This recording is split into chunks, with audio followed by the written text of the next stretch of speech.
ಇಂಡಿಯಾದಲ್ಲಿ 140 ಕೋಟಿಗಿನ್ನ ಹೆಚ್ಚು ಪಾಪ್ಯುಲೇಷನ್ ಇದೆ. ಅದರಲ್ಲಿ 2024ರಲ್ಲೇ 1,80,00,000 ಟೂ ವೀಲರ್ ಸೇಲ್ ಆಗಿದ್ದಾವೆ, 6 ಲಕ್ಷ 3 ವೀಲರ್ ಸೇಲ್ ಆಗಿದ್ದಾವೆ, 42 ಲಕ್ಷ ಕಾರ್ ಸೇಲ್ ಆಗಿದ್ದಾವೆ.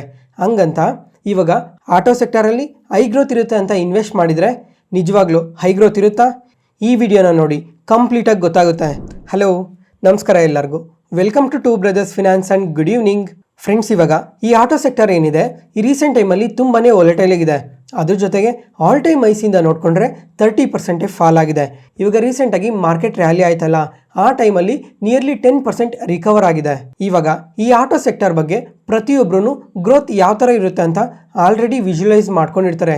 ಯಾಕಂದರೆ ಈ 21st ಸೆಂಚುರಿ ಏನಿದೆ ಇದು ಕಂಪ್ಲೀಟ್ಲಿ EV ಮೇಲೆ ಡಿಪೆಂಡ್ ಆಗಿರುತ್ತೆ. ಪ್ರತಿಯೊಬ್ಬರು EV ರಿಲೇಟೆಡ್ ಆಗಿ ಯಾವ್ಯಾವ ಕಂಪನೀಸ್ ವರ್ಕ್ ಮಾಡ್ತಾ ಇದ್ದಾವೆ ಆ ಕಂಪನೀಸಲ್ಲೆಲ್ಲ ತುಂಬಾನೇ ಇನ್ವೆಸ್ಟ್ ಮಾಡಿರ್ತಾರೆ. ಯಾಕಂದರೆ ಇವಾಗ EV ತುಂಬಾನೇ ಗ್ರೋ ಆಗುತ್ತೆ, ಅದರಿಂದ ನಮಗೆ ಇದರಿಂದ ತುಂಬಾನೇ ಅಡ್ವಾಂಟೇಜ್ ಆಗಿರುತ್ತೆ ಅಂತ ಪ್ರತಿಯೊಬ್ಬರು EV ರಿಲೇಟೆಡ್ ಆಗಿ ಯಾವ್ಯಾವ ಕಂಪನೀಸ್ ವರ್ಕ್ ಮಾಡ್ತಾ ಇದ್ದಾವೋ ಆ ಕಂಪನೀಸಲ್ಲೆಲ್ಲ ತುಂಬಾನೇ ಇನ್ವೆಸ್ಟ್ ಮಾಡಿರ್ತಾರೆ. ಅದಕ್ಕೋಸ್ಕರ ಈ ವಿಡಿಯೋದಲ್ಲಿ ಈ ಆಟೋ ಸೆಕ್ಟರ್ ರಿಲೇಟೆಡ್ ಆಗಿ ಪ್ರತಿಯೊಂದನ್ನು ಮಾತಾಡ್ಕೊಳ್ಳೋಣ.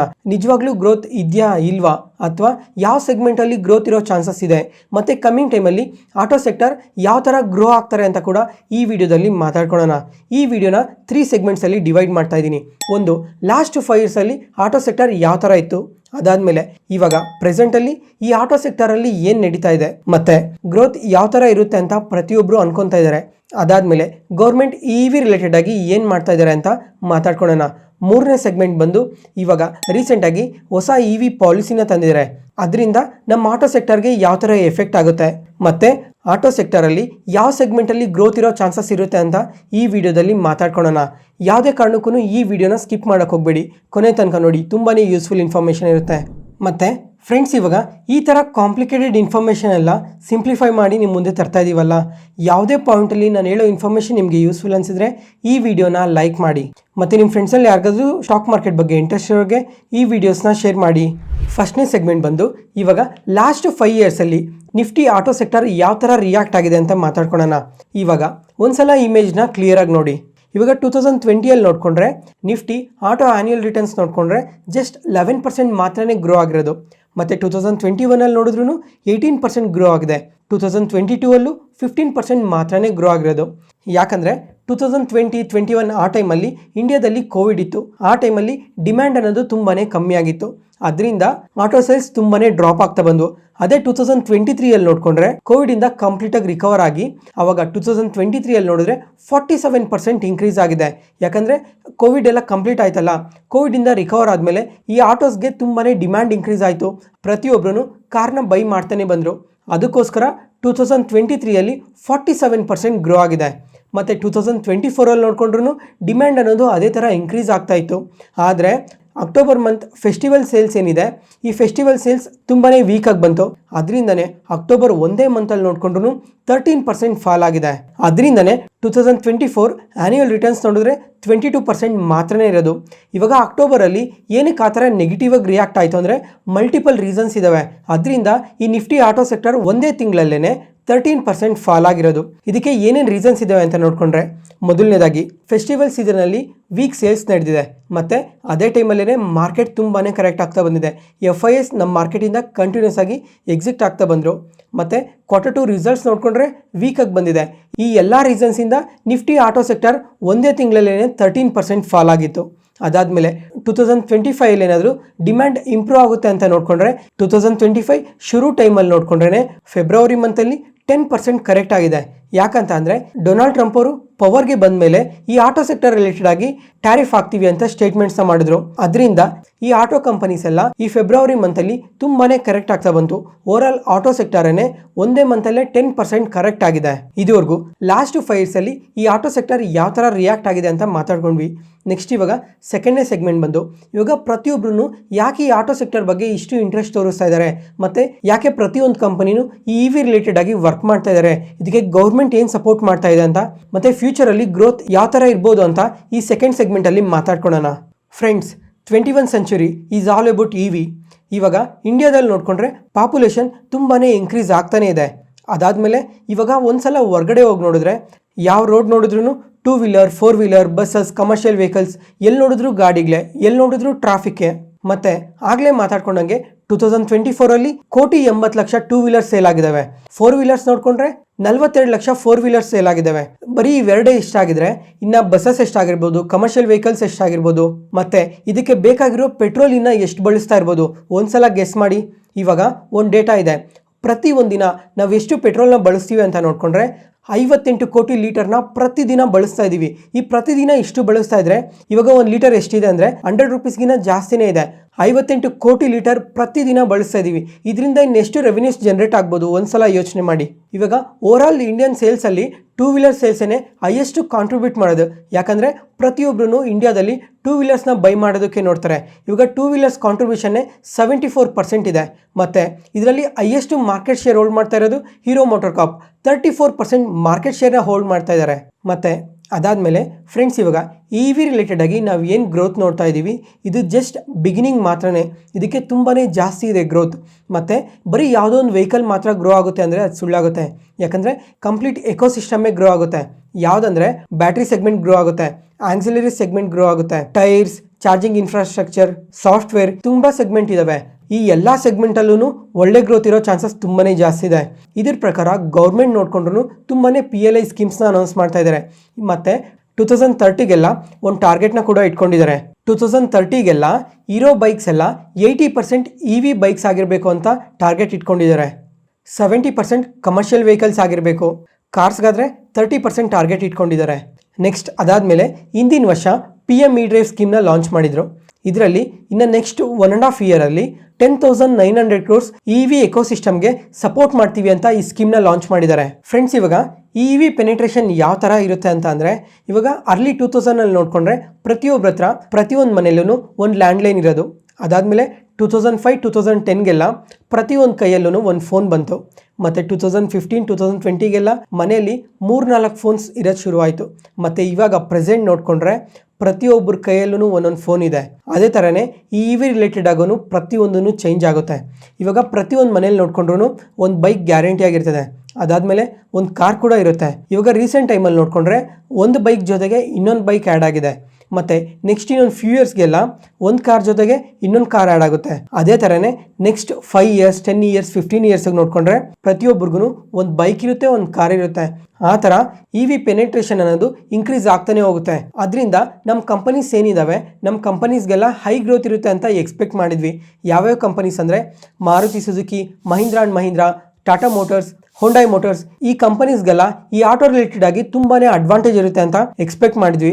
ಆದರೆ ಇವಾಗ ಅದೆಲ್ಲ ಸುಳ್ಳಾಗೋ ಚಾನ್ಸಸ್ ಕೂಡ ತುಂಬಾನೇ ಜಾಸ್ತಿ ಇದೆ. ಅಂದರೆ ಗ್ರೋತ್ ಏನೋ ಇದೆ, ಆ ಗ್ರೋತಿಂದ ಈ 4 ಇಂಡಿಯನ್ ಕಂಪನೀಸ್ಗೆ ಅಡ್ವಾಂಟೇಜ್ ಇರುತ್ತಾ ಇರಲ್ವಾ ಅನ್ನೋದೇ ಮೇನ್ ಪಾಯಿಂಟ್ ಇಲ್ಲಿ. ಯಾಕಂತ ಅಂದರೆ ಲಾಸ್ಟ್ ಮಂತ್ ನೋಡಿಕೊಂಡ್ರೆ ಹೊಸ EV ಪಾಲಿಸಿನ ಲಾಂಚ್ ಮಾಡಿದ್ದಾರೆ. ನೆಕ್ಸ್ಟ್ ಇವಾಗ ಥರ್ಡ್ ಸೆಗ್ಮೆಂಟಲ್ಲಿ EV ಪಾಲಿಸಿ ಬಗ್ಗೆ ಮಾತಾಡ್ಕೊಳ್ಳೋಣ. ಅದಾದಮೇಲೆ EV ಪಾಲಿಸೀಸಿಂದ ನಮ್ಮ ಕಂಪನೀಸ್ಗೆಲ್ಲ ಯಾವ ಥರ ಎಫೆಕ್ಟ್ ಆಗುತ್ತೆ ಇದರಲ್ಲಿ ಕ್ಲಿಯರ್ ಆಗಿ ಎಕ್ಸ್ಪ್ಲೈನ್ ಮಾಡ್ತೀನಿ. ಮತ್ತೆ ಫ್ರೆಂಡ್ಸ್, ಇವಾಗ ಈ ವಿಡಿಯೋ ಲೆಂತ್ ನೋಡಿದ್ರೆ ತುಂಬಾನೇ ದೊಡ್ಡದು ಅನ್ಸುತ್ತೆ. ಆದರೆ ವಿಡಿಯೋ ನೋಡ್ತಾ ನೋಡ್ತಾ ಇಂಟ್ರೆಸ್ಟಿಂಗ್ ಆಗಿರುತ್ತೆ. ಅದ್ರ ಜೊತೆಗೆ ಸ್ವಲ್ಪ ಹೊಸ ಇನ್ಫಾರ್ಮೇಷನ್ ಎಲ್ಲ ತಿಳ್ಕೊತಾ ಇದ್ದೀವಿ ಅಂತ ಕೂಡ ಅನ್ಕೊಂತೀರಾ. ಅದಕ್ಕೋಸ್ಕರ ಯಾವುದೇ ಕಾರಣಕ್ಕೂ ಈ ವಿಡಿಯೋನ ಸ್ಕಿಪ್ ಮಾಡಕ್ಕೆ ಹೋಗಬೇಡಿ, ಕೊನೆ ತನಕ ನೋಡಿ, ತುಂಬಾನೇ ಯೂಸ್ಫುಲ್ ಇನ್ಫಾರ್ಮೇಷನ್ ಇರುತ್ತೆ. ನೆಕ್ಸ್ಟ್ ಇವಾಗ ಗೌರ್ಮೆಂಟ್ ಅವರು ರೀಸೆಂಟಾಗಿ ಹೊಸ EV ಪಾಲಿಸಿನ ತಂದಿದ್ದಾರೆ. ಇದರಲ್ಲಿ ಯಾರಿಗೆ ಅಡ್ವಾಂಟೇಜ್ ಇರುತ್ತೆ ಅಂತ ಮಾತಾಡ್ಕೊಳ್ಳೋಣ. ಮತ್ತು ಇದರಲ್ಲಿ EV ಪಾಲಿಸಿ ಬಗ್ಗೆ ಮಾತಾಡ್ಕೊಳ್ಳೋಣ, ಯಾವ್ಯಾವ ಕಂಪನೀಸ್ EV ರಿಲೇಟೆಡ್ ಆಗಿ ವರ್ಕ್ ಮಾಡ್ತಾ ಇದ್ದಾರೆ ಅಂತ ಮಾತಾಡ್ಕೊಳ್ಳೋಣ. ಫಸ್ಟ್ ಇವಾಗ ಗೌರ್ಮೆಂಟ್ ಅವರು ರೀಸೆಂಟಾಗಿ ಹೊಸ EV ಪಾಲಿಸಿನ ತಂದಿದ್ದಾರೆ. ಲೋಕಲಲ್ಲಿ ಮ್ಯಾನುಫ್ಯಾಕ್ಚರಿಂಗ್ನ ಇನ್ಕ್ರೀಸ್ ಮಾಡೋದಕ್ಕೋಸ್ಕರ EV ಪಾಲಿಸಿನ ತಂದಿದ್ದಾರೆ. ಅದಾದಮೇಲೆ ಇವಾಗ EV ಕಾರ್ಸ್ ಏನಿದ್ದಾವೆ ಇವು ಕಂಪ್ಲೀಟ್ಲಿ ಎಕ್ಸ್ಪೆನ್ಸಿವ್ ಆಗಿರುತ್ತೆ. ಈ ಥರ ಲೋಕಲಲ್ಲಿ ಮ್ಯಾನುಫ್ಯಾಕ್ಚರಿಂಗ್ನ ಇನ್ಕ್ರೀಸ್ ಮಾಡೋದ್ರಿಂದ ಕಮ್ಮಿಂಗ್ ಟೈಮಲ್ಲಿ ಎಲೆಕ್ಟ್ರಿಕ್ ವೆಹಿಕಲ್ನ ಕಮ್ಮಿ ಪ್ರೈಸಸಲ್ಲೇ ತರಬೇಕು ಅಂತ ಈ ಥರ ಪಾಲಿಸೀಸ್ ತಂದಿರೋದು ಅಂತ ಹೇಳಿದ್ದಾರೆ. ಈ EV ಪಾಲಿಸಿಯಲ್ಲಿ ಮೊದಲನೇ ಪಾಯಿಂಟ್ ಏನಂದರೆ, ನಮ್ಮ ಗೌರ್ಮೆಂಟ್ ಇಂಪೋರ್ಟ್ ಟ್ಯಾಕ್ಸಸ್ನ ಕಮ್ಮಿ ಮಾಡ್ತೀವಿ ಅಂತ ಹೇಳಿದ್ದಾರೆ. ಇವಾಗ ಇಂಡಿಯನ್ ಗೌರ್ಮೆಂಟ್ ನೋಡಿಕೊಂಡ್ರೆ ಇವಾಗ ಫಾರಿನಿಂದ ಯಾವುದೇ ಕಾರ್ ಇಂಡಿಯಾಗೆ ಬಂದ್ರೂ ಆ ಕಾರ್ ಮೇಲೆ ಎಷ್ಟು ಇಂಪೋರ್ಟ್ ಟ್ಯಾಕ್ಸಸ್ನ ಕಲೆಕ್ಟ್ ಮಾಡ್ತಾರೆ ಗೊತ್ತಾ? 110% ಟ್ಯಾಕ್ಸಸ್ನ ಕಲೆಕ್ಟ್ ಮಾಡ್ತಾರೆ. ಅದನ್ನ ಇವಾಗ 15%ಗೆ ತರ್ತೀವಿ ಅಂತ ಮೆನ್ಷನ್ ಮಾಡಿದ್ದಾರೆ. ಈ ತರ ಇಂಪೋರ್ಟ್ ಟ್ಯಾಕ್ಸಸ್ನ ಕಮ್ಮಿ ಮಾಡೋದ್ರಿಂದ ಇದರಿಂದ ಗ್ಲೋಬಲ್ ಪ್ಲೇಯರ್ಸ್ಗೆ ಇದು ತುಂಬಾನೇ ಅಡ್ವಾಂಟೇಜ್ ಆಗುತ್ತೆ. ಎಕ್ಸಾಂಪಲ್ ಇವಾಗ ಟೆಸ್ಲಾಗೆ ಅಡ್ವಾಂಟೇಜ್ ಆಗುತ್ತೆ, BYD, ಜನರಲ್ ಮೋಟರ್ಸ್, ಈ ಥರ ಇನ್ನೂ ತುಂಬಾನೇ ಕಂಪನೀಸ್ ಇದಾವೆ. ಆ ಕಂಪನೀಸ್ಗೆಲ್ಲಾನು ಇದು ತುಂಬಾನೇ ಅಡ್ವಾಂಟೇಜ್ ಆಗುತ್ತೆ. ಅದ್ರ ಜೊತೆಗೆ ಈ ಥರ ಇಂಪೋರ್ಟ್ ಟ್ಯಾಕ್ಸಸ್ನ ಕಮ್ಮಿ ಮಾಡಬೇಕು ಅಂದರೆ ಅಡಿಷ್ನಲ್ ಆಗಿ ಕ್ರೈಟೀರಿಯಾಸ್ ಕೂಡ ತಂದಿದ್ದಾರೆ. ಆ ಕ್ರೈಟೀರಿಯಾಸ್ನೆಲ್ಲ ಮೀಟ್ ಆದರೆ ಮಾತ್ರನೇ ಈ ಥರ ಇಂಪೋರ್ಟ್ ಡ್ಯೂಟೀಸ್ನ ಕಮ್ಮಿ ಮಾಡೋದು ಅಂತ ಕೂಡ ಹೇಳಿದ್ದಾರೆ. ಇವಾಗ ಆ ಕ್ರೈಟೀರಿಯಾಸ್ ಏನೇನಿದ್ದಾವೆ ಅಂತ ಒಂದೊಂದಾಗಿ ಮಾತಾಡ್ಕೊಂಡು ಹೋಗೋಣ. ಇದರಲ್ಲಿ ಮೊದಲನೇ ಪಾಯಿಂಟ್ ಬಂದು, ಯಾವುದೇ ಒಂದು ಕಂಪನಿ ಈ ಥರ ಇಂಪೋರ್ಟ್ ಟ್ಯಾಕ್ಸಸ್ನ ಕಟ್ ಮಾಡಬೇಕು ಅಂದರೆ ಅವರು ಅಡಿಷ್ನಲ್ ಆಗಿ 4150 crores ಇಂಡಿಯಾದಲ್ಲಿ ಇನ್ವೆಸ್ಟ್ ಮಾಡಬೇಕು ಅಂತ ಹೇಳಿದ್ದಾರೆ. ಇನ್ವೆಸ್ಟ್ ಮಾಡಿ ಒಂದು ಅಸೆಂಬಲ್ ಪ್ಲಾಂಟ್ನ ಓಪನ್ ಮಾಡಬೇಕು ಅಂತ ಹೇಳಿದ್ದಾರೆ. ಈ ಪ್ಲಾಂಟ್ ಓಪನ್ ಮಾಡೋದಕ್ಕೆ ಇವಾಗ ಲ್ಯಾಂಡ್ ಬೇಕಾಗುತ್ತಲ್ಲ, ಲ್ಯಾಂಡ್ ಆಗಲಿ ಅಥವಾ ಫ್ಯಾಕ್ಟ್ರಿ ಕನ್ಸ್ಟ್ರಕ್ಷನ್ ಆಗಲಿ, ಇದನ್ನ ಈ 4150 crores ಇನ್ಕ್ಲೂಡ್ ಮಾಡಬಾರ್ದು, ಇದು ಸಪ್ರೇಟ್ ಕಾಸ್ಟ್ ಅಂತ ಕೂಡ ಹೇಳಿದ್ದಾರೆ. ಅದಾದಮೇಲೆ ಹೆಂಗಂತಂದರೆ ಇವಾಗ ಬೇರೆ ಬೇರೆ ಕಂಟ್ರೀಸಿಂದ ಕಂಪನೀಸ್ ಬರ್ತಾವಲ್ಲ, ಎಕ್ಸಾಂಪಲ್ ಇವಾಗ ಟೆಸ್ಲಾ ಅಂತಾನೆ ತಗೊಳ್ಳಿ. ಟೆಸ್ಲಾದವರು ಇಂಡಿಯಾದಲ್ಲಿ ಸೇಲ್ ಮಾಡಬೇಕು ಅಂದರೆ ಬೇರೆ ಬೇರೆ ಕಂಟ್ರೀಸಿಂದ ಅವ್ರ ಪಾರ್ಟ್ಸ್ ಎಲ್ಲ ತೊಗೊಂಡ್ಬರ್ತಾರೆ. ಈ ಬಿಡಿ ಭಾಗಗಳೇನಿರ್ತವೆ ಅದನ್ನೆಲ್ಲ ತಂದು ಇಂಡಿಯಾದಲ್ಲಿ ಅಸೆಂಬಲ್ ಮಾಡಬೇಕು. ಅಸೆಂಬಲ್ ಮಾಡಿದ್ಮೇಲೆ ಇಂಡಿಯಾದಲ್ಲಿ ಸೇಲ್ ಮಾಡಬೇಕು. ಅದಾದಮೇಲೆ ಸೆಕೆಂಡ್ ಇಯರ್ಗೆ ನೋಡಿಕೊಂಡ್ರೆ ಮಿನಿಮಮ್ 2500 crores ರೆವೆನ್ಯೂ ಜನರೇಟ್ ಮಾಡಬೇಕು ಅಂತ ಹೇಳಿದ್ದಾರೆ. 2500 crores ರೆವೆನ್ಯೂ ಜನರೇಟ್ ಮಾಡಿದ್ಮೇಲೆ 3ನೇ ವರ್ಷಕ್ಕೆ ನೋಡಿಕೊಂಡ್ರೆ ಒಂದು ಹೊಸ ಮ್ಯಾನುಫ್ಯಾಕ್ಚರಿಂಗ್ ಫೆಸಿಲಿಟಿನ ಓಪನ್ ಮಾಡಬೇಕು ಅಂತ ಸ್ಟೇಟ್ಮೆಂಟ್ಸ್ ಮಾಡಿದ್ದಾರೆ. ಅದಾದಮೇಲೆ 3ನೇ ಇಯರಿಂದ ಇವಾಗ ಏನೇನು ಸ್ಪೇರ್ ಪಾರ್ಟ್ಸ್ ಎಲ್ಲ ಬೇರೆ ಬೇರೆ ಕಂಟ್ರೀಸಿಂದ ತರ್ತಾ ಇದ್ರು ಅದನ್ನೆಲ್ಲ ಇಂಡಿಯನ್ ಕಂಪನೀಸಿಂದಾನೇ ಆ ಆಕ್ಸಿಲರೀಸ್ನೆಲ್ಲ ತೊಗೊಬೇಕು ಅಂತ ಹೇಳಿದ್ದಾರೆ. ಒಂದು ಕಾರಲ್ಲಿ 25% ಏನೇನು ಆಕ್ಸಿಲರೀಸ್ ಬಳಸ್ತಾರೆ ಅವನ್ನೆಲ್ಲ ಇಂಡಿಯನ್ ಮ್ಯಾನುಫ್ಯಾಕ್ಚರರ್ಸಿಂದಾನೇ ಬೈ ಮಾಡಬೇಕು ಅಂತ ಹೇಳಿದ್ದಾರೆ. ಇವಾಗ 4th ಇಯರ್ಗೆ ನೋಡ್ಕೊಂಡ್ರು ರೆವೆನ್ಯೂ ಟಾರ್ಗೆಟ್ನ ಇನ್ಕ್ರೀಸ್ ಮಾಡಿದ್ದಾರೆ. ಮತ್ತೆ 5th ಇಯರ್ಗೆ ನೋಡ್ಕೊಂಡ್ರೆ 50% ಏನು ಇವಾಗ ಆಕ್ಸಿಲರೀಸ್ ಇರ್ತವೆ ಅವನ್ನೆಲ್ಲ ಇಂಡಿಯನ್ ಮ್ಯಾನುಫ್ಯಾಕ್ಚರರ್ಸಿಂದಾನೇ ತೊಗೊಬೇಕು ಅಂತ ಹೇಳಿದ್ದಾರೆ. ಈ ಕ್ರೈಟೀರಿಯಾಗೆ ಏನಾದರೂ ಒಪ್ಕೊಂಡು ಯಾವುದಾದ್ರೂ ಒಂದು ಕಂಪನಿ ಇಂಡಿಯಾದಲ್ಲಿ ಅಸೆಂಬಲ್ ಪ್ಲಾಂಟ್ನ ಓಪನ್ ಮಾಡ್ತೀವಿ, ಮ್ಯಾನುಫ್ಯಾಕ್ಚರಿಂಗ್ ಪ್ಲಾಂಟ್ನ ಓಪನ್ ಮಾಡ್ತೀವಿ ಅಂತ ಯಾರಾದರೂ ಸ್ಟೇಟ್ಮೆಂಟ್ಸ್ ಮಾಡಿದ್ರೆ ಅದು ಅವ್ರಿಗೆ ತುಂಬಾನೇ ಬಿಗ್ಗೆಸ್ಟ್ ಅಡ್ವಾಂಟೇಜ್ ಆಗುತ್ತೆ. ಇದೇ EV ಪಾಲಿಸಿಯಲ್ಲಿ ಒಂದು ಸ್ಪೆಷಲ್ ರೂಲ್ನ ಕೂಡ ಕೊಟ್ಟಿದ್ದಾರೆ. ಏನಂತ ಅಂದರೆ ಇವಾಗ ಸ್ಟಾರ್ಟಿಂಗಲ್ಲಿ 8000 EV ಕಾರ್ಸ್ ಏನು ಬರ್ತವೆ ಇಂಡಿಯಾಗೆ, ಆ 8000 EV ಕಾರ್ಸ್ ಮೇಲಾದರೆ ಜಸ್ಟ್ 15% ಮಾತ್ರನೇ ಇಂಪೋರ್ಟ್ ಟ್ಯಾಕ್ಸಸ್ನ ಕಲೆಕ್ಟ್ ಮಾಡ್ತೀವಿ ಅಂತ ಸ್ಟೇಟ್ಮೆಂಟ್ಸ್ನ ಮಾಡಿದ್ದಾರೆ. ಒಂದು ವೇಳೆ 8000ಗಿನ್ನ ಜಾಸ್ತಿ ಕಾರ್ಸ್ ಏನಾದರೂ ಇಂಪೋರ್ಟ್ ಮಾಡಿ ಸೇಲ್ ಮಾಡೋದಕ್ಕೆ ಏನಾದರೂ ನೋಡಿದ್ರೆ ಅವ್ರಿಗಾದ್ರೆ ಹಳೆ ಇಂಪೋರ್ಟ್ ಟ್ಯಾಕ್ಸಸ್ನ ಕಲೆಕ್ಟ್ ಮಾಡ್ತೀವಿ ಅಂತ ಹೇಳಿದ್ದಾರೆ. ಅಂದರೆ 110% ಟ್ಯಾಕ್ಸಸ್ನ ಕಲೆಕ್ಟ್ ಮಾಡ್ತೀವಿ ಅಂತ ಹೇಳಿದ್ದಾರೆ. ಫ್ರೆಂಡ್ಸ್, ಇವಾಗ ಇದೊಂದು ಬಿಗ್ಗೆಸ್ಟ್ ಅಡ್ವಾಂಟೇಜ್ ಆಗುತ್ತೆ ಯಾವ್ಯಾವ ಕಂಪನೀಸ್ EV ರಿಲೇಟೆಡ್ ಆಗಿ ವರ್ಕ್ ಮಾಡ್ತಾ ಇದ್ದಾರೋ ಅವ್ರಿಗೆಲ್ಲ. ಯಾಕಂದರೆ 8000 ಕಾರ್ ಏನಿದ್ದಾವೆ ಅವಕ್ಕೆ ಬರೀ 15% ಮಾತ್ರನೇ ಇಂಪೋರ್ಟ್ ಟ್ಯಾಕ್ಸಸ್ನ ಕಲೆಕ್ಟ್ ಮಾಡ್ತಾ ಇರೋದು. ಅದಕ್ಕೋಸ್ಕರ ಎಕ್ಸಾಂಪಲ್ ಇವಾಗ ನಮ್ಮ ಇಂಡಿಯಾದಲ್ಲಿ ನೋಡ್ಕೊಂಡ್ರೆ ಇವಾಗ EV ರಿಲೇಟೆಡ್ ಆಗಿ ಬಿಟ್ಬಿಡಿ, ಪೆಟ್ರೋಲ್ ಮತ್ತು ಡೀಸೆಲ್ ಇಂಜಿನ್ ಕಾರ್ಸ್ ನೋಡ್ಕೊಂಡ್ರೆ ಇವಾಗ ಪ್ರೀಮಿಯಂ ಕಾರ್ಸ್ ಎಲ್ಲ ಇವಾಗ ಎಕ್ಸಾಂಪಲ್ BMW, ಮರ್ಸಿಡೀಸ್ ಬೆಂಜ್, ಆಡಿ ಈ ಕಾರ್ಸ್ ಎಲ್ಲ ನೋಡ್ಕೊಂಡ್ರೆ ಇವೆಲ್ಲ ಪ್ರೀಮಿಯಂ ಕಾರ್ಸ್. ಇವಾಗ ಈ ಎಲ್ಲ ಕಾರ್ಸ್ಗೂ ಇಂಡಿಯನ್ ಗೌರ್ಮೆಂಟ್ 110% ಟ್ಯಾಕ್ಸಸ್ನ ಕಲೆಕ್ಟ್ ಮಾಡ್ತಿದ್ರು. ಅದರಿಂದನೇ ಈ ಕಾರ್ಸ್ ಎಲ್ಲ ನೋಡ್ಕೊಂಡ್ರೆ 80 lakhs, 90 lakhs, 1 crore ಜಾಸ್ತಿ ಪ್ರೈಸಸಲ್ಲೇ ಇಂಡಿಯಾದಲ್ಲಿ ಸೆಲ್ ಮಾಡ್ತಾ ಇದ್ರು. ಇವಾಗ ಈ ಥರ ಟ್ಯಾಕ್ಸಸ್ನ ಕಟ್ ಮಾಡ್ತೀವಿ ಅಂತ ಸ್ಟೇಟ್ಮೆಂಟ್ಸ್ನ ಮಾಡಿದ್ರಲ್ಲ, ಅದರಿಂದ ಈ ಕಾರ್ ಪ್ರೈಸಸ್ ಎಲ್ಲ ಇಂಡಿಯಾದಲ್ಲಿ ತುಂಬ ಕಮ್ಮಿ ರೇಟ್ಸಲ್ಲೇ ಸಿಗ್ತವೆ. ಎಕ್ಸಾಂಪಲ್ ಇವಾಗ ಆಡಿ ಬಂದುಬಿಟ್ಟು 30-40 lakhsಗೆ ಸಿಗುತ್ತೆ. ಮತ್ತು ಇನ್ನು ಬೇರೆ ಬೇರೆ ಕಂಪನೀಸ್ ಎಲ್ಲ ತುಂಬ ಕಮ್ಮಿ ಪ್ರೈಸಸಲ್ಲಿ, ಅಂದರೆ ಈ ಥರ ಇಂಪೋರ್ಟ್ ಟ್ಯಾಕ್ಸಸ್ನ ಕಮ್ಮಿ ಮಾಡಿದ್ರೆ ಈ ಲಕ್ಸುರಿ ಬ್ರ್ಯಾಂಡ್ಸ್ ಏನಿದ್ದಾವೆ ಈ ಕಾರ್ಸ್ ಎಲ್ಲ 40 lakhsಗೂ 50 lakhsಗೂ ಸಿಗ್ಬಿಡ್ತವೆ. ಅದರಿಂದ ಈ ಕಾರ್ಸ್ಗೆ ಡಿಮ್ಯಾಂಡ್ ಅನ್ನೋದು ಇಂಡಿಯಾದಲ್ಲಿ ಇನ್ನೂ ತುಂಬಾ ಇನ್ಕ್ರೀಸ್ ಆಗುತ್ತೆ. ಇವಾಗ ನಮ್ಮ ಇಂಡಿಯಾದಲ್ಲಿ ಕಾರ್ ಮ್ಯಾನುಫ್ಯಾಕ್ಚರರ್ಸ್ ಯಾರ್ಯಾರು ಇದ್ದಾರೆ, Tata motors, Hyundai, Mahindra and Mahindra, Maruti Suzuki, ಇವರೆಲ್ಲ ಮಿಡ್ ರೇಂಜ್ ವೆಹಿಕಲ್ಸ್ನ ಸೆಲ್ ಮಾಡ್ತಾರೆ. ಇವಾಗ ಆಡಿ, BMW, ಬೆಂಜ್ ಇವೆಲ್ಲ 40 lakhsಗೆ 50 lakhsಗೆ ಬಂದ್ರೆ ಇನ್ನು ಪ್ರತಿಯೊಬ್ಬರು ಈ ಕಾರ್ಸ್ನೇ ಬೈ ಮಾಡೋದಕ್ಕೆ ನೋಡ್ತಾರೆ. ಅದರಿಂದನೇ ಇವ್ರಿಗೆ ಬಿಗ್ಗೆಸ್ಟ್ ಅಡ್ವಾಂಟೇಜ್ ಇರುತ್ತೆ ಅಂತ ಹೇಳಿದ್ದು. ಇವಾಗ ಈ EV ಪಾಲಿಸೀಸಿಂದ ಯಾರಿಗೆ ಅಡ್ವಾಂಟೇಜ್ ಇರುತ್ತೆ ಅಂತ ಮಾತಾಡ್ಕೊಂಡ್ವಿ. ಅದಾದಮೇಲೆ ಇವಾಗ ಇಂಡಿಯನ್ ಪ್ಲೇಯರ್ಸಲ್ಲಿ ಯಾರ್ಯಾರು EV ರಿಲೇಟೆಡ್ ಆಗಿ ವರ್ಕ್ ಮಾಡ್ತಾ ಇದ್ದಾರೆ, ಮತ್ತು ಇವಾಗ ಫಾರಿನ್ ಕಾರ್ ಕಂಪನೀಸ್ ಆಲ್ರೆಡಿ ಇಂಡಿಯಾದಲ್ಲಿ ಯಾರು EV ವೆಹಿಕಲ್ಸ್ನ ಸೆಲ್ ಮಾಡ್ತಾ ಇದ್ದಾರೆ ಅವ್ರಿಗೆ ಎಷ್ಟು ಮಾರ್ಕೆಟ್ ಶೇರ್ ಹೋಲ್ಡ್ ಮಾಡ್ತಾ ಇದ್ದಾರೆ ಅಂತ ಕೂಡ ಅಪ್ಡೇಟ್ ಮಾಡ್ತೀನಿ. ಫಸ್ಟ್ ಇವಾಗ ಇಂಡಿಯನ್ ಕಂಪನೀಸ್ ಬಗ್ಗೆ ಮಾತಾಡ್ಕೊಳ್ಳೋಣ. ಮೊದಲನೇದಾಗಿ ಮಾರುತಿ ಸುಜುಕಿ, ಇವ್ರಿಗಾದ್ರೆ 42% ಮಾರ್ಕೆಟ್ ಶೇರ್ ಇದೆ. ಅದಾದಮೇಲೆ ಇವಾಗ ಇವರು ಸಹ EV ರಿಲೇಟೆಡ್ ಆಗಿ ವರ್ಕ್ ಮಾಡ್ತಾ ಇದ್ದಾರೆ. ಈ ಇಯರ್ ಎಂಡ್ಗೆಲ್ಲ ಒಂದು ಹೊಸ EV ಕಾರ್ನ ಕೂಡ ಲಾಂಚ್ ಮಾಡ್ತೀವಿ ಅಂತ ಸ್ಟೇಟ್ಮೆಂಟ್ಸ್ ಮಾಡಿದ್ದಾರೆ. ಅದನ್ನು ಮಿಡ್ ರೇಂಜಲ್ಲೇ EV ಕಾರ್ನ ತರ್ತಾರೆ. ನೋಡೋಣ ಯಾವ ಥರ ಸಕ್ಸಸ್ ಆಗುತ್ತೆ ಅಂತ. ನೆಕ್ಸ್ಟ್ ಅದಾದಮೇಲೆ ಹೋಂಡಾಯ್ ಮೋಟರ್ಸ್, ಇವ್ರಿಗಾದ್ರೆ 15% ಮಾರ್ಕೆಟ್ ಶೇರ್ ಇದೆ. ಇವ್ರ ಹತ್ರನೂ ಅಷ್ಟೇ ಒಂದು EV ವೆಹಿಕಲ್ ಇದೆ. ಮತ್ತೆ 1 or 2 years ಅಲ್ಲಿ ಈ ಕ್ರೆಟಾಲು ಸಹ EVನ ಲಾಂಚ್ ಮಾಡ್ತೀವಿ ಅಂತ ಹೇಳಿದ್ದಾರೆ. ನೋಡೋಣ ಈ ಕಾರ್ ಯಾವಾಗ ಬರ್ತದೆ ಅಂತ. ಯಾಕಂದ್ರೆ ಈ ಕ್ರೆಟಾ ಕಾರ್ ಏನಿದೆ ಯಾವ ತರ ಸೇಲ್ಸ್ ನಡೆದಿದೆ ಅಂತ ಎಲ್ಲರಿಗೂ ಗೊತ್ತೇ ಇದೆ. ಇದು ಹೋಂಡೈ ಮೋಟಾರ್ಸ್ಗೆ ರೀಸೆಂಟ್ ಟೈಮಲ್ಲಿ ತುಂಬಾನೇ ಹೈಯೆಸ್ಟ್ ಸೇಲ್ಸ್ ತಂದಿರೋ ಕಾರ್ ಇದಾಗಿದೆ. ನೋಡೋಣ EV ರಿಲೇಟೆಡ್ ಆಗೂ ಅದೇ ತರ ಸೇಲ್ಸ್ ಇನ್ಕ್ರೀಸ್ ಆಗುತ್ತಾ ಇಲ್ವಾ ಅಂತ. ಜೊತೆಗೆ ಇವರು ಸಹ ಮಿಡ್ ರೇಂಜ್ ಅಲ್ಲೇನೆ EV ಕಾರ್ನ ತರ್ತಾ ಇರೋದು. ಅಂದ್ರೆ 20 lakhs ಇನ್ನ ಕಮ್ಮಿಯಲ್ಲೇನೆ EV ಕಾರ್ನ ಲಾಂಚ್ ಮಾಡ್ತಾ ಇದ್ದಾರೆ. ನೆಕ್ಸ್ಟ್ ಅದಾದ್ಮೇಲೆ ಮಹೀಂದ್ರಾ ಅಂಡ್ ಮಹೀಂದ್ರಾ ಇವ್ರಿಗಾದ್ರೆ 8% ಮಾರ್ಕೆಟ್ ಶೇರ್ನ ಹೋಲ್ಡ್ ಮಾಡ್ತಾ ಇದ್ದಾರೆ. ಅದಾದ್ಮೇಲೆ EV ರಿಲೇಟೆಡ್ ಆಗಿ ನೋಡ್ಕೊಂಡ್ರು ತುಂಬಾ ಮಾಡೆಲ್ಸ್ನ ಆಲ್ರೆಡಿ ಲಾಂಚ್ ಮಾಡಿದ್ದಾರೆ. ಇವಾಗ ರೀಸೆಂಟ್ ಆಗಿ 2 months ಬ್ಯಾಕ್ 2 EV ವೇರಿಯಂಟ್ನ ಲಾಂಚ್ ಮಾಡಿದ್ದಾರೆ. ಇದಕ್ಕಂತೂ ತುಂಬಾನೇ ಹೈ ಡಿಮ್ಯಾಂಡ್ ಇದೆ. ಯಾಕಂದ್ರೆ ಈ 2 ಕಾರ್ಸ್ ಏನಿದಾವೆ ಇವು ತುಂಬಾನೇ ಚೆನ್ನಾಗಿದ್ದಾವೆ. ಅದಕ್ಕೋಸ್ಕರ ನೋಡೋಣ ಕಮಿಂಗ್ ಕ್ವಾರ್ಟರ್ಸ್ ಅಲ್ಲಿ ಇವರು ಈ ಹೊಸ EV ರಿಲೇಟೆಡ್ ಆಗಿ ತಂದಿದಾರಲ್ಲ ಈ ಕಾರ್ಸ್ ಇಂದ ಯಾವ ತರ ಸೇಲ್ಸ್ ನಡೆದಿದೆ ಅಂತ. ಈ 4 ಕಂಪನೀಸ್ ಆದ್ಮೇಲೆ ಇನ್ನ ಸ್ವಲ್ಪ ಫಾರಿನ್ ಕಂಪನೀಸ್ ಕೂಡ ಈ ಮಿಡ್ ರೇಂಜ್ ಅಲ್ಲಿ ಅವ್ರ ವೆಹಿಕಲ್ಸ್ ನ ಸೇಲ್ ಮಾಡ್ತಾರೆ. ಯಾವ್ಯಾವ ಕಂಪನೀಸ್ ಅಂತ ನೋಡ್ಕೊಂಡ್ರೆ ಒಂದು MG ಮೋಟರ್ಸ್, ವೋಲ್ಕ್ಸ್ವ್ಯಾಗನ್, ಸ್ಕೋಡಾ, ಟೊಯೋಟಾ ಈ 4 ಕಂಪನೀಸ್ ಕೂಡ ಈ ಮಿಡ್ ರೇಂಜ್ ಅಲ್ಲಿ ವೆಹಿಕಲ್ಸ್ ನ ಸೇಲ್ ಮಾಡ್ತಾರೆ. ಅದರಲ್ಲಿ ಈ ಟೊಯೋಟಾ ಇದೆ ಅಲ್ಲ, ಈ ಟೊಯೋಟಾ ಆದ್ರೆ ನಿಯರ್ಲಿ 50 lakhs ವರ್ಗು ಅವ್ರ ಕಾರ್ ಪ್ರೈಸಸ್ ಎಲ್ಲ ಇರುತ್ತೆ. ನೆಕ್ಸ್ಟ್ ಅದಾದ್ಮೇಲೆ ಈ ಪ್ರೀಮಿಯಂ ಸೆಗ್ಮೆಂಟ್ ಅಲ್ಲಿ ಯಾವ್ಯಾವ ಕಾರ್ ಕಂಪನೀಸ್ ಇಂಡಿಯಾಗೆ ಬರ್ತವೆ, ಇಂಡಿಯಾದಲ್ಲಿ ಬಂದು ಇವ್ರಿಗೆ ಎಷ್ಟು ಮಾರ್ಕೆಟ್ ಶೇರ್ ಇದೆ ಅಂತ ಕೂಡ ಎಕ್ಸ್ಪ್ಲೈನ್ ಮಾಡ್ತೀನಿ. ಮೊದಲನೇದಾಗಿ ಮರ್ಸಿಡೀಸ್ ಬೆಂಜ್, ಇದೊಂದು ಜರ್ಮನ್ ಕಂಪನಿ. ಇವರು ಲಾಸ್ಟ್ ಇಯರ್ 2024 ಅಲ್ಲಿ ನೋಡ್ಕೊಂಡ್ರೆ 19,000 ಕಾರ್ಸ್ನ ಸೇಲ್ ಮಾಡಿದ್ದಾರೆ ಇಂಡಿಯಾದಲ್ಲಿ. EV ಸೇಲ್ಸ್ ನೋಡ್ಕೊಂಡ್ರೆ ಇಂಡಿಯಾದಲ್ಲಿ 94% ಇನ್ಕ್ರೀಸ್ ಆಗಿದೆ ಅಂತ ಹೇಳಿದ್ದಾರೆ. ಅದಾದ್ಮೇಲೆ ಇವರು 3 ವೇರಿಯಂಟ್ಸ್ನ ಸೆಲ್ ಮಾಡ್ತಾ ಇದ್ದಾರೆ. SUV ಇದೆ ಮತ್ತೆ ಸೆಡನ್ ಇದೆ. ಮತ್ತೆ EV ಕಾರ್ ಪ್ರೈಸಸ್ ನೋಡ್ಕೊಂಡ್ರೆ 70 lakhs ಇಂದ 3 crore ವರ್ಗು ಆ ಪ್ರೈಸಸ್ ಇದೆ ಅಂತ ಮೆನ್ಷನ್ ಮಾಡಿದ್ದಾರೆ.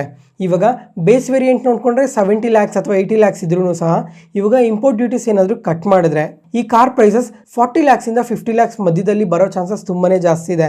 ಈ ತರ ಕಮ್ಮಿ ಪ್ರೈಸಸ್ ಏನಾದರೂ ಆದ್ರೆ ಈ ಸೇಲ್ಸ್ ವಾಲ್ಯೂಮ್ ಅನ್ನೋದು ಇನ್ನ ಇನ್ಕ್ರೀಸ್ ಆಗೋ ಚಾನ್ಸಸ್ ಜಾಸ್ತಿ ಇದೆ. ಇವಾಗ ಇಯರ್ ಆನ್ ಇಯರ್ ಅಲ್ಲಿ 94% ಈ EVs ಅಲ್ಲಿ ಸೇಲ್ಸ್ ವಾಲ್ಯೂಮ್ ಇನ್ಕ್ರೀಸ್ ಆಗಿದೆಲ್ಲ, ಅದರಿಂದ ಕಮಿಂಗ್ ಟೈಮಲ್ಲೂ ಕೂಡ ಈ ಸೇಲ್ಸ್ ವಾಲ್ಯೂಮ್ ಅದೇ ತರ ಇನ್ಕ್ರೀಸ್ ಆಗೋ ಚಾನ್ಸಸ್ ಇದೆ. ನೋಡೋಣ ಕಮಿಂಗ್ ಟೈಮಲ್ಲಿ ಇವ್ರ ಸೇಲ್ಸ್ ಯಾವ ಥರ ಇನ್ಕ್ರೀಸ್ ಆಗುತ್ತೆ ಅಂತ. ಮತ್ತು ಇವ್ರಿಗೆ ಪುಣೆಯಲ್ಲಿ ಒಂದು ಅಸೆಂಬಲ್ ಪ್ಲ್ಯಾಂಟ್ ಕೂಡ ಇದೆ. ನೆಕ್ಸ್ಟ್ BMW ಇವರಾದರೆ ಹಿಂದಿನ ವರ್ಷ 15,000 ಕಾರ್ಸ್ನ ಸೇಲ್ ಮಾಡಿದ್ದಾರೆ. ಮತ್ತು EV ರಿಲೇಟೆಡ್ ಆಗಿ ನೋಡಿಕೊಂಡ್ರೆ 3 ವೇರಿಯಂಟ್ಸ್ನ ಸೇಲ್ ಮಾಡ್ತಾ ಇದ್ದಾರೆ. ಇವಾಗ ಪ್ರೆಸೆಂಟ್ ಇಂಡಿಯಾದಲ್ಲಿ ನೋಡಿಕೊಂಡ್ರೆ ಯಾವುದೇ ಥರ ಮ್ಯಾನುಫ್ಯಾಕ್ಚರಿಂಗ್ ಫೆಸಿಲಿಟಿ ಇಲ್ಲ. ಅದರಿಂದ ಇವರು ಬೇರೆ ಕಂಟ್ರೀಸಿಂದನೇ ಇವರು ಡೈರೆಕ್ಟಾಗಿ ಇಂಪೋರ್ಟ್ ಮಾಡ್ಕೊತಾ ಇದ್ದಾರೆ. 110% ಇಂಪೋರ್ಟ್ ಡ್ಯೂಟೀಸ್ನ ಪೇ ಮಾಡಿ ಒಂದು ವೇಳೆ ಕಮಿಂಗ್ ಟೈಮಲ್ಲಿ ಇಂಡಿಯಾದಲ್ಲಿ ಮಾರ್ಕೆಟ್ ಶೇರ್ನ ಇನ್ಕ್ರೀಸ್ ಮಾಡ್ಕೊಬೇಕು ಅಂತ ಏನಾದರೂ ಮ್ಯಾನುಫ್ಯಾಕ್ಚರಿಂಗ್ ಫೆಸಿಲಿಟಿನ ಓಪನ್ ಮಾಡಿದ್ರೆ ಇವ್ರಿಗೂ ಸಹ ಕಮಿಂಗ್ ಟೈಮಲ್ಲಿ ತುಂಬ ಅಡ್ವಾಂಟೇಜ್ ಇರೋ ಚಾನ್ಸಸ್ ಜಾಸ್ತಿನೇ ಇದೆ. ಮತ್ತು ಒಂದು ವೇಳೆ ಏನಾದರೂ ಇಂಪೋರ್ಟ್ ಟ್ಯಾಕ್ಸಸ್ ಏನಾದರೂ 15%ಗೆ ಬಂದರೆ ಇವ್ರ ಕಾರ್ ಪ್ರೈಸಸ್ ಎಲ್ಲ 30 ಇಂದ 40 lakhs ಮಧ್ಯೆ ಇರೋ ಚಾನ್ಸಸ್ ಜಾಸ್ತಿ ಇದೆ. ಅದರಿಂದ ಮಹೀಂದ್ರಾ ಅಂಡ್ ಮಹೀಂದ್ರಾ ಕಂಪನಿಯವ್ರಿಗೆ ಸ್ಟ್ರಾಂಗ್ ಕಾಂಪಿಟೇಟರ್ ಕೂಡ ಆಗ್ತಾರೆ. ನೆಕ್ಸ್ಟ್ ಆಡಿ, ಇವರು ಅಷ್ಟೇ ಲಾಸ್ಟ್ ಇಯರ್ 5,000 ಕಾರ್ಸ್ನ ಸೇಲ್ ಮಾಡಿದ್ದಾರೆ ಇಂಡಿಯಾದಲ್ಲಿ. ಮತ್ತು ಇವ್ರಿಗೂ ಅಷ್ಟೇ EV ರಿಲೇಟೆಡ್ ಆಗಿ 2 ವೇರಿಯಂಟ್ ಇದೆ. ಮತ್ತು ಇವಾಗ ಇಂಪೋರ್ಟ್ ಪ್ರೈಸ್ ಎಲ್ಲ ಸೇರಿಸ್ಕೊಂಡ್ರೆ 1 crore ಆ ರೇಂಜಲ್ಲಿ ಇವ್ರು ಕಾರ್ಸ್ನ ಸೇಲ್ ಮಾಡ್ತಾ ಇದ್ದಾರೆ. ಇವಾಗ ಇಂಪೋರ್ಟ್ ಡ್ಯೂಟೀಸ್ ಕಟ್ ಮಾಡಿದ್ರೆ 40 ಇಂದ 50 lakhs ಮಧ್ಯದಲ್ಲಿ ಇವ್ರ ಕಾರ್ಸ್ ಎಲ್ಲ ಬರುತ್ತೆ. ಇವಾಗ ಈ ಪ್ರೀಮಿಯಂ ಕಾರ್ಸ್ಗೆಲ್ಲ ತುಂಬಾ ಹೈ ಡಿಮ್ಯಾಂಡ್ ಇದೆ ಇಂಡಿಯಾದಲ್ಲಿ. ಯಾಕಂದರೆ ಪ್ರತಿಯೊಬ್ಬರು ಇವಾಗ ಪ್ರೀಮಿಯಮೈಸೇಷನ್ ಕಡೆ ಟರ್ನ್ ಆಗ್ತಾ ಇರೋದಕ್ಕೋಸ್ಕರ ಈ ಕಾರ್ಸ್ ಮೇಲೆ ಇನ್ನೂ ಈಸಿಯಾಗಿ ಸ್ಪೆಂಡ್ ಮಾಡ್ತಾರೆ. ಎಕ್ಸಾಂಪಲ್ ಇವಾಗ ಇಂಡಿಯಾದಲ್ಲಿ 100 ಕಾರ್ಸ್ ಬೈ ಮಾಡಿದ್ರೆ ನಿಯರ್ಲಿ 80 ಕಾರ್ಸ್ ಎಲ್ಲ EMI ಮುಖಾಂತರನೇ ಬೈ ಮಾಡ್ತಾ ಇರೋದು. ಅದಕ್ಕೋಸ್ಕರ ಇವಾಗ ಎಕ್ಸಾಂಪಲ್ 30 lakhs ಸ್ಪೆಂಡ್ ಮಾಡೋರು ಇನ್ನು ಅಡಿಷ್ನಲ್ ಆಗಿ 10 lakhs ಸ್ಪೆಂಡ್ ಮಾಡೋದಕ್ಕೆ ಯಾವುದೇ ಥರ ಯೋಚನೆ ಮಾಡಲ್ಲ.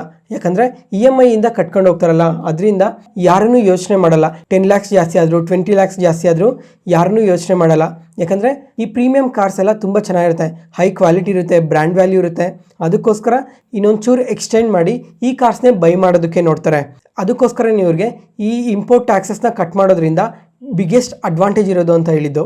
ಇವಾಗ ಈ ಹೊಸ EV ಪಾಲಿಸಿ ಬರೋದಕ್ಕೆ ಮತ್ತು ಇಂಪೋರ್ಟ್ ಟ್ಯಾಕ್ಸಸ್ನ ಕಟ್ ಮಾಡೋದಕ್ಕೆ ಇದೆಲ್ಲ ಎಲ್ಲಿ ಶುರು ಆಯ್ತು ಹೇಳಿ? ಟ್ರಂಪ್ ಟ್ಯಾರಿಫ್ ಹೈಕಿಂದ ಶುರು ಆಯಿತು. ಇವಾಗ ಈ ಟ್ಯಾರಿಫ್ ಹಾಕ್ತೀವಿ ಅಂತ ಸ್ಟೇಟ್ಮೆಂಟ್ಸ್ನ ಮಾಡಿದ್ರಲ್ಲ, ಇದರಿಂದನೇ ಇದೆಲ್ಲ ಶುರು ಆಗಿದ್ದು. ಅದಾದಮೇಲೆ ಇವಾಗೂ ಸಹ ಈ ಆಟೋಸ್ ರಿಲೇಟೆಡ್ ಆಗಿ 25% ಟ್ಯಾರಿಫ್ ಅದೇ ಥರನೇ ಇದೆ. ಮತ್ತು ಇವಾಗ ನೋಡಿಕೊಂಡ್ರೆ ಬೈಲ್ಯಾಟ್ರಲ್ ಟ್ರೇಡ್ ಅಗ್ರಿಮೆಂಟ್ ಕೂಡ ತುಂಬಾ ನಡೀತಾ ಇದೆ. US ಜೊತೆ ನಡೀತಾ ಇದೆ, ಯುರೋಪ್ ಜೊತೆ ನಡೀತಾ ಇದೆ. ಇವಾಗ ಈ ಅಗ್ರಿಮೆಂಟ್ಸಲ್ಲಿ ಏನಾದರೂ ಈ ಆಟೋಸ್ ರಿಲೇಟೆಡ್ ಆಗಿ ಟ್ಯಾಕ್ಸಸ್ನ ಕಮ್ಮಿ ಮಾಡ್ತೀವಿ ಅಂತ ಸ್ಟೇಟ್ಮೆಂಟ್ಸ್ ಮಾಡಿದ್ರೆ ಅದು ಈ ಫಾರಿನ್ ಆಟೋ ಮೇಕರ್ಸ್ಗೆ ಇದು ತುಂಬಾ ಪಾಸಿಟಿವ್ ಆಗುತ್ತೆ. ಇವಾಗ ಈ ಲಕ್ಸುರಿ ಬ್ರ್ಯಾಂಡ್ಸ್ ಎಲ್ಲ ಏನು ಮಾತಾಡ್ಕೊಂಡ್ವಿ ಇವೆಲ್ಲನೂ ಬೇರೆ ಕಂಟ್ರೀಸಿಂದನೇ ಬರೋದು. ಎಸ್ಪೆಷಲಿ ಯುರೋಪಿಯನ್ ಯೂನಿಯನ್ನಿಂದನೇ ತುಂಬಾ ಲಕ್ಸುರಿ ಕಾರ್ಸ್ ಎಲ್ಲ ನಮ್ಮ ಇಂಡಿಯಾಗೆ ಬರ್ತಾ ಇರೋದು. ಅದರಿಂದ ಈ ಫಾರಿನ್ ಕಂಪನೀಸ್ಗೆ ತುಂಬಾ ಬೆನಿಫಿಟ್ ಆಗುತ್ತೆ. ನೋಡೋಣ ಕಮಿಂಗ್ ಟೈಮಲ್ಲೂ ಸಹ US ಜೊತೆ ಈ ಬೈಲ್ಯಾಟ್ರಲ್ ಟ್ರೇಡ್ ಅಗ್ರಿಮೆಂಟಲ್ಲಿ ಏನು ಅಪ್ಡೇಟ್ ಆಗುತ್ತೆ ಅಂತ, ಅದಾದಮೇಲೆ ಯುರೋಪಿಯನ್ ಯೂನಿಯನ್ ಜೊತೆ ಈ ಫ್ರೀ ಟ್ರೇಡ್ ಅಗ್ರಿಮೆಂಟಲ್ಲಿ ಕೂಡ ಏನು ಅಪ್ಡೇಟ್ ಆಗುತ್ತೆ ಅಂತ.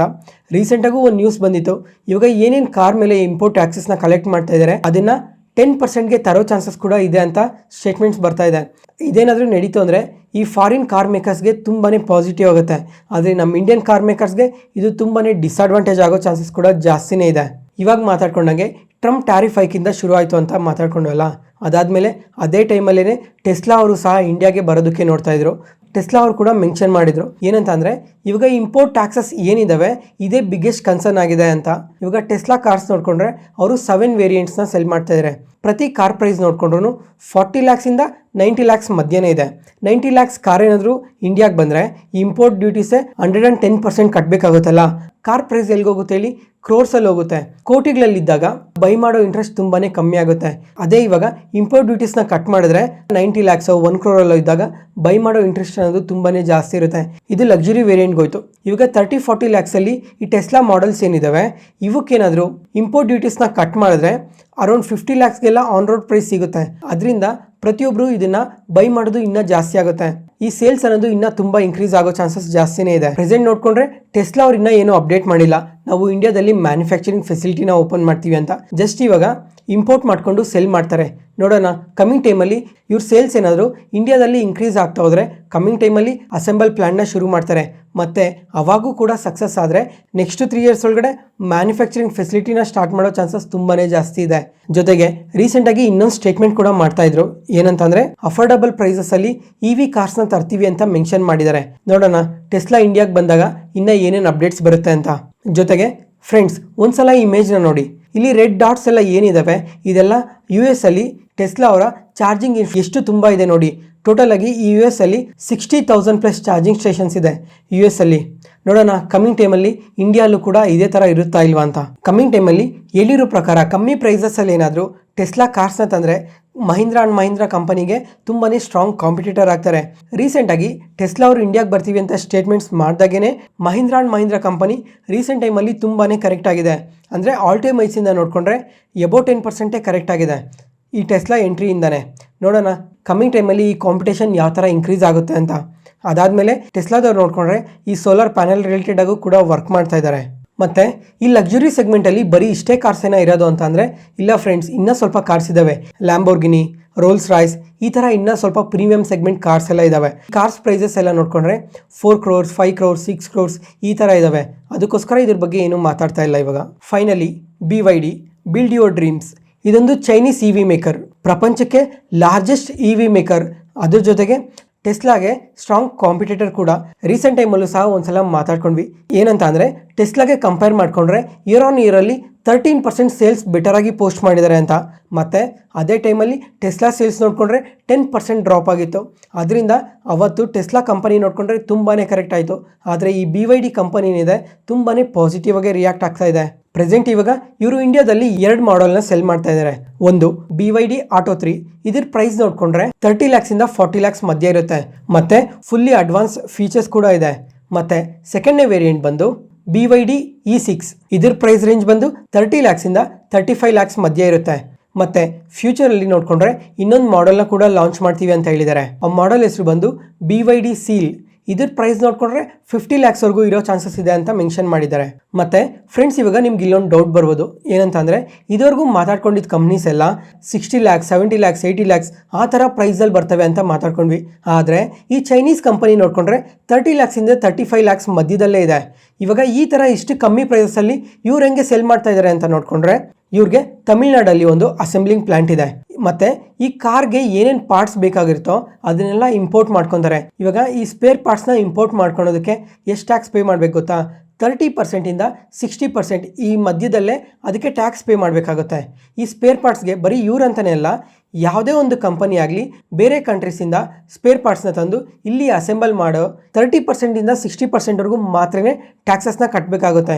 ಇವಾಗ ಈ BYD ಅವರು ಅಷ್ಟೇ ಈ ಸ್ಪೇರ್ ಪಾರ್ಟ್ಸ್ನ ಇಂಪೋರ್ಟ್ ಮಾಡ್ಕೊತಾ ಇರೋದು. ಇವಾಗ ಬೇರೆ ಕಂಪ್ನೀಸ್ ಎಲ್ಲ ಕಂಪ್ಲೀಟ್ ಕಾರ್ನ ಇಂಪೋರ್ಟ್ ಮಾಡ್ಕೊತಾ ಇದ್ದಾರೆ, ಅವ್ರಿಗೆ ಮಾತ್ರನೇ 110% ಟ್ಯಾಕ್ಸಸ್ನ ಕಲೆಕ್ಟ್ ಮಾಡೋದು.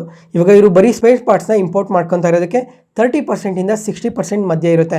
ಅದರಿಂದನೇ ಇವರು ಇಷ್ಟು ಕಮ್ಮಿ ಪ್ರೈಸಲ್ಲಿ ಇಂಡಿಯಾದಲ್ಲಿ ಸೆಲ್ ಮಾಡ್ತಾ ಇರೋದು. ಜೊತೆಗೆ ಇಂಡಿಯನ್ ಕಾರ್ ಮೇಕರ್ಸ್ಗೆ ಇದೊಂದು ಸ್ಟ್ರಾಂಗ್ ಕಾಂಪಿಟೇಷನ್ ಕೂಡ ಆಗುತ್ತೆ. ಮಹೀಂದ್ರಾ ಆ್ಯಂಡ್ ಮಹೀಂದ್ರಾಗೆ ಸ್ಟ್ರಾಂಗ್ ಕಾಂಪಿಟೇಷನ್ ಆಗುತ್ತೆ. ಮತ್ತು ಕಮ್ಮಿಂಗ್ ಟೈಮಲ್ಲಿ ಮಾರುತಿ ಸುಜುಕಿ ಅವರು ಕೂಡ ಒಂದು ಲಾಂಚ್ ಮಾಡಬೇಕು ಅಂತ ಇದ್ದಾರಲ್ಲ, ಅವ್ರಿಗೂ ಸಹ ಕಾಂಪಿಟೇಷನ್ ಆಗುತ್ತೆ. ಮತ್ತು ಟಾಟಾ ಮೋಟರ್ಸ್ ಅವ್ರಿಗೂ ಕೂಡ ಸ್ಟ್ರಾಂಗ್ ಕಾಂಪಿಟೇಷನ್ ಆಗುತ್ತೆ. ಯಾಕಂದರೆ ಟಾಟಾ ಮೋಟರ್ಸ್ ಅವರು ಏನು ಲಾಂಚ್ ಮಾಡಬೇಕು ಅಂತ ಇದ್ದಾರೆ, ಆ ಕಾರ್ ಪ್ರೈಸ್ ನೋಡಿಕೊಂಡ್ರೆ 24 ಲ್ಯಾಕಿಂದ 27 ಲ್ಯಾಕ್ ಮಧ್ಯೆ ಬರೋ ಚಾನ್ಸಸ್ ಇದೆ. ಅದಕ್ಕೋಸ್ಕರ ಸ್ಟ್ರಾಂಗ್ ಕಾಂಪಿಟೇಷನ್ ಆಗುತ್ತೆ ಅಂತ ಹೇಳಿದ್ದು. ಅದಾದಮೇಲೆ ರೀಸೆಂಟ್ ಟೈಮಲ್ಲಿ ಇನ್ನೊಂದು ಅಪ್ಡೇಟ್ ಕೂಡ ಬಂದಿದೆ. ಏನಂತ ಅಂದರೆ ಈ BYD ಕಂಪನಿ ಏನಿದೆ, ಇವರು ಹೈದ್ರಾಬಾದ್ ಹತ್ರದಲ್ಲಿ ಒಂದು ಮ್ಯಾನುಫ್ಯಾಕ್ಚರಿಂಗ್ ಫೆಸಿಲಿಟಿನ ಓಪನ್ ಮಾಡ್ತೀವಿ ಅಂತ ಸ್ಟೇಟ್ಮೆಂಟ್ಸ್ನ ಮಾಡಿದ್ದಾರೆ.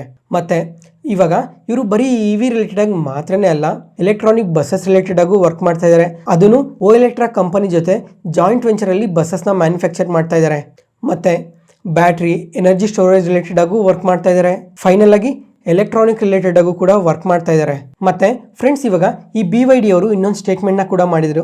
ಏನಂತಂದ್ರೆ, ಇವಾಗ EVಸ್ಗೆ ತುಂಬಾನೇ ಡಿಮ್ಯಾಂಡ್ ಇದೆ ಅಂತ, ಇವಾಗ ಹೈ ಪ್ರೈಸಸ್ ಅಲ್ಲಿ ತಂದು ನಾವು ಪ್ರಾಫಿಟ್ ಮಾಡಬೇಕು ಅಂತ ಏನಿಲ್ಲ, ನಾವು ಮಾರ್ಕೆಟ್ ಶೇರ್ನ ಗೈನ್ ಮಾಡಬೇಕು ಅಂತ ಹೇಳಿದ್ದಾರೆ. ಮತ್ತೆ ನಮ್ಮ ಪ್ರಾಡಕ್ಟ್ ಏನಿದೆ, ನಮ್ಮ ಪ್ರಾಡಕ್ಟ್ ಮೇಲೆ ಟ್ರಸ್ಟ್ ಬಿಲ್ಡ್ ಆಗಬೇಕು, ಕನ್ಸ್ಯೂಮರ್ ಬೇಸ್ ಅನ್ನೋದು ಇನ್ಕ್ರೀಸ್ ಆಗಬೇಕು ಅಂತ ಸ್ಟೇಟ್ಮೆಂಟ್ಸ್ನ ಮಾಡಿದ್ದಾರೆ. ನೋಡೋಣ ಕಮಿಂಗ್ ಟೈಮಲ್ಲಿ ಈ BYD ಅವರು ಯಾವ ಥರ ಗ್ರೋ ಆಗ್ತಾರೆ, ಇನ್ನೂ ಹೊಸ ಮಾಡೆಲ್ಸ್ ಏನು ತರ್ತಾರೆ. ಮತ್ತು ಫ್ರೆಂಡ್ಸ್, ಇವಾಗ ಈ BYD ಅವ್ರು ಏನಿದ್ದಾರೆ, ಬರೀ ನಮ್ಮ ಕಂಟ್ರಿಯಲ್ಲಿ ಮಾತ್ರನೇ ಅಲ್ಲ, ಗ್ಲೋಬಲಿ ನೋಡಿಕೊಂಡ್ರೆ ತುಂಬ ಕಂಟ್ರೀಸಲ್ಲಿ ಪ್ರೆಸೆನ್ಸ್ ಇದ್ದಾರೆ. 400+ ಸಿಟೀಸಲ್ಲಿ ಪ್ರೆಸೆನ್ಸ್ ಇದ್ದಾರೆ. 80+ ಕಂಟ್ರೀಸಲ್ಲಿ 6 ಕಾಂಟಿನೆಂಟ್ಸಲ್ಲೂ ಕೂಡ ಇವರು ಆಪರೇಷನ್ಸ್ನ ನಡೆಸ್ತಾ ಇದ್ದಾರೆ. ಇದು ಕಂಪ್ಲೀಟ್ BYD ಬಗ್ಗೆ ಕೂಡ ಮಾತಾಡ್ಕೊಂಡ್ವಿ. ಮತ್ತು ಫ್ರೆಂಡ್ಸ್, ಇವಾಗ ನಾನು ಹೇಳಿದ ಇನ್ಫಾರ್ಮೇಷನ್ ಎಲ್ಲ ಅರ್ಥ ಆಗಿದೆ ಅನ್ಕೊತೀನಿ. ಅದಕ್ಕೋಸ್ಕರ ನಮ್ಮ EV ಮೇಕರ್ಸ್ಗೆ ಇದು ಸ್ವಲ್ಪ ನೆಗೆಟಿವ್ ಆಗುತ್ತೆ. ಮತ್ತು ಇವಾಗ ಸಡನ್ನಾಗೆ ನೆಗೆಟಿವ್ ಆಗುತ್ತೆ ಅಂದರೆ ಇಲ್ಲ, ಇದಕ್ಕೆಲ್ಲ ಇನ್ನೂ ಸ್ವಲ್ಪ ಟೈಮ್ ತೊಗೊಳುತ್ತೆ. ಮೇ ಬಿ ಇನ್ನೊಂದು 6 ಮಂತ್ಸ್ ಆಗಲಿ, 1 ಇಯರ್ ಆಗಲಿ, ಇದಕ್ಕೆಲ್ಲ ಟೈಮ್ ತೊಗೊಳುತ್ತೆ. ಯಾಕಂದರೆ ಇವಾಗ ಟೆಸ್ಲಾ ಇಂಡಿಯಾಗೆ ಬರೋದಕ್ಕೆ ಇನ್ನೂ ಸ್ವಲ್ಪ ಟೈಮ್ ತೊಗೊಳ್ತಾರೆ. ಅಂದರೆ ಇಯರ್ ಎಂಡ್ ಒಳಗಡೆ ಟೆಸ್ಲಾ ಸೇಲ್ಸ್ ನಡೆಯುತ್ತೆ. ಈ BYD ಕಂಪನಿ ಏನಿದೆ 1 or 2 ಇಯರ್ಸ್ ಈ ಮ್ಯಾನುಫ್ಯಾಕ್ಚರಿಂಗ್ ಫೆಸಿಲಿಟಿನ ಸೆಟಪ್ ಮಾಡೋದಕ್ಕೆ ಟೈಮ್ ತೊಗೊಳ್ತಾರೆ. ಅಲ್ಲಿವರೆಗೂ ನೋಡಬೇಕು ನಮ್ಮ ಇಂಡಿಯನ್ ಕಾರ್ ಮೇಕರ್ಸ್ ಎಲ್ಲ ಯಾವ ಥರ ಸೇಲ್ಸ್ನ ಪೋಸ್ಟ್ ಮಾಡ್ತಾರೆ ಅಂತ. ಇವಾಗ ರೀಸೆಂಟ್ ಟೈಮಲ್ಲಿ ನೋಡ್ಕೊಂಡ್ರು ಸ್ವಲ್ಪ ವೀಕ್ ಸೇಲ್ಸ್ನೇ ಪೋಸ್ಟ್ ಮಾಡ್ತಾ ಇದ್ದಾರೆ. ನೋಡೋಣ ಕಮಿಂಗ್ ಟೈಮಲ್ಲಿ ಯಾವ ಥರ ಸೇಲ್ಸ್ನ ಪೋಸ್ಟ್ ಮಾಡ್ತಾರೆ ಅಂತ. ಅದ್ರ ಜೊತೆಗೆ ಈ ಸಲ ನೋಡಿಕೊಂಡ್ರೆ ಮಾನ್ಸೂನ್ಸ್ ಕೂಡ ಚೆನ್ನಾಗಿದೆ ಅಂತ ಅಪ್ಡೇಟ್ ಆಗ್ತಾ ಇದೆ ಅಲ್ಲ, ಅದಕ್ಕೆ ಈ ಫೆಸ್ಟಿವಲ್ ಸೀಸನಲ್ಲಿ ಯಾವ ಥರ ಸೇಲ್ಸ್ ನಡೆಯುತ್ತೆ ಅಂತ ನೋಡಬೇಕು. ಮತ್ತೆ ಫ್ರೆಂಡ್ಸ್, ಇವಾಗ ನೀವೇನಾದರೂ ಯಾವ ಆಟೋ ಕಂಪನೀಸಲ್ಲಿ ಇನ್ವೆಸ್ಟ್ ಮಾಡಿದ್ದೀರಾ ಅಂತ ಒಂದ್ಸಲ ಕಮೆಂಟ್ ಸೆಷನಲ್ಲಿ ಕಮೆಂಟ್ ಮಾಡಿ. ಅದ್ರ ಜೊತೆಗೆ ಇದ್ರ ಬಗ್ಗೆ ಇವಾಗ ನಾನೇನೇನು ಎಕ್ಸ್ಪ್ಲೈನ್ ಮಾಡಿದ್ದೀನಿ, ಇದ್ರ ಬಗ್ಗೆ ನಿಮ್ಮ ಒಪಿನಿಯನ್ ಏನಿದೆ ಅಂತ ಕೂಡ ಒಂದ್ಸಲ ಕಮೆಂಟ್ ಸೆಷನಲ್ಲಿ ನಿಮ್ಮ ಒಪಿನಿಯನ್ನ ಶೇರ್ ಮಾಡಿ. ಮತ್ತು ಫೈನಲಿ ಈ EV ಎಕೋಸಿಸ್ಟಮಲ್ಲಿ ಎಲ್ಲಿ ಆಪರ್ಚುನಿಟಿ ಇದೆ ಅಂತ ಮಾತಾಡ್ಕೊಳ್ಳೋಣ. ಮೊದಲನೇದಾಗಿ ಕಾಂಪೊನೆಂಟ್ ಮೇಕರ್ಸ್. ಈ ಕಾಂಪೊನೆಂಟ್ ಮೇಕರ್ಸ್ ಏನಿದ್ದಾರೆ, ಇವ್ರಿಗೆ ತುಂಬಾ ಅಡ್ವಾಂಟೇಜ್ ಇರುತ್ತೆ. ಇವಾಗ ಗ್ಲೋಬಲಿಂದ ಯಾವ ಕಂಪ್ನಿ ಬಂದರು ಹೋದ್ರು, ಯಾವ ಕಾರ್ನ ಸೇಲ್ ಮಾಡಿದ್ರು ಸೇಲ್ ಮಾಡಲಿಲ್ಲ ಅಂದರೂ ಕಾಂಪೊನೆಂಟ್ ಮೇಕರ್ಸ್ಗಂದು ತುಂಬಾ ಅಡ್ವಾಂಟೇಜ್ ಇರುತ್ತೆ. ಅದಾದಮೇಲೆ ಬ್ಯಾಟ್ರಿ ಮ್ಯಾನುಫ್ಯಾಕ್ಚರರ್ಸ್. ಈ ರೀಸೆಂಟ್ ಟೈಮಲ್ಲಿ ಈ ಬ್ಯಾಟ್ರಿ ಮ್ಯಾನುಫ್ಯಾಕ್ಚರಿಂಗ್ಗೆ ತುಂಬ ಕಂಪನಿ ಸೆಂಟರ್ ಆಗ್ತಾ ಇದ್ದಾವೆ. ಫ್ಯೂಚರಲ್ಲೂ ಕೂಡ ಈ ಬ್ಯಾಟ್ರಿ ಮ್ಯಾನುಫ್ಯಾಕ್ಚರರ್ಸ್ಗೆ ಅದೇ ಥರ ಗ್ರೋತ್ ಇರುತ್ತೆ. ಅದಾದಮೇಲೆ ಈ ಚಾರ್ಜಿಂಗ್ ಇನ್ಫ್ರಾಸ್ಟ್ರಕ್ಚರ್ ಏನಿದೆ, ಇದು ಪ್ರತಿಯೊಂದು ಕಾರ್ ಕಂಪನಿಗೂ ತುಂಬಾ ಅವಶ್ಯಕತೆ ಇದೆ. ಅದಕ್ಕೋಸ್ಕರ ಇದಕ್ಕಂತೂ ಕಮಿಂಗ್ ಟೈಮಲ್ಲಿ ತುಂಬಾ ಯೂಜ್ ಡಿಮ್ಯಾಂಡ್ ಇರುತ್ತೆ. ಪ್ರತಿ ಊರಲ್ಲೂ ಎಷ್ಟು ಪೆಟ್ರೋಲ್ ಬಂಕ್ ಇರುತ್ತೆ ಹೇಳಿ, ಪ್ರತಿ ಊರಲ್ಲಿ ನೋಡ್ಕೊಂಡ್ರು 4-5 ಪೆಟ್ರೋಲ್ ಬಂಕ್ ಅಂತೂ ಇದ್ದೇ ಇರುತ್ತೆ. ಅದೇ ಥರ ಕಮಿಂಗ್ ಟೈಮಲ್ಲಿ ಫ್ಯೂಚರಲ್ಲಿ ನೋಡಿಕೊಂಡ್ರೆ ಚಾರ್ಜಿಂಗ್ ಸ್ಟೇಷನ್ಸ್ ಕೂಡ ಅದೇ ಥರ ಜಾಸ್ತಿ ಆಗುತ್ತೆ. ಚಾರ್ಜಿಂಗ್ ಸ್ಟೇಷನ್ಸ್ ಕೂಡ ಹೈ ಡಿಮ್ಯಾಂಡ್ ಇರುತ್ತೆ.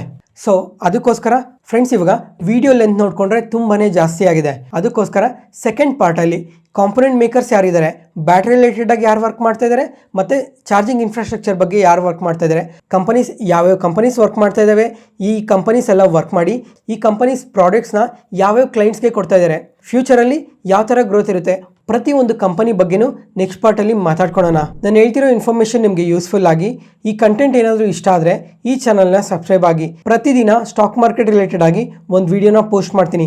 ಪ್ರತಿದಿನ ಸೋಮವಾರದಿಂದ ಶುಕ್ರವಾರದವರೆಗೂ ಸ್ಟಾಕ್ ಮಾರ್ಕೆಟ್ ನ್ಯೂಸ್ ಅನಾಲಿಸಿಸ್ ವೀಡಿಯೋಸ್ನ ಪೋಸ್ಟ್ ಮಾಡ್ತೀವಿ. ಮತ್ತು ಶನಿವಾರ ಸಹ ಒಂದು ಅಡಿಷ್ನಲ್ ಆಗಿ ವೀಡಿಯೋಸ್ನ ಪೋಸ್ಟ್ ಮಾಡ್ತೀವಿ. 6 ದಿನ ಸ್ಟಾಕ್ ಮಾರ್ಕೆಟ್ ರಿಲೇಟೆಡ್ ಆಗಿ ಒಂದಲ್ಲ ಒಂದು ವಿಡಿಯೋ ಬರ್ತಾನೆ ಇರುತ್ತೆ. ಅದಕ್ಕೋಸ್ಕರ ಈ ಚಾನಲ್ನ ಸಬ್ಸ್ಕ್ರೈಬ್ ಮಾಡಿ. Thank you.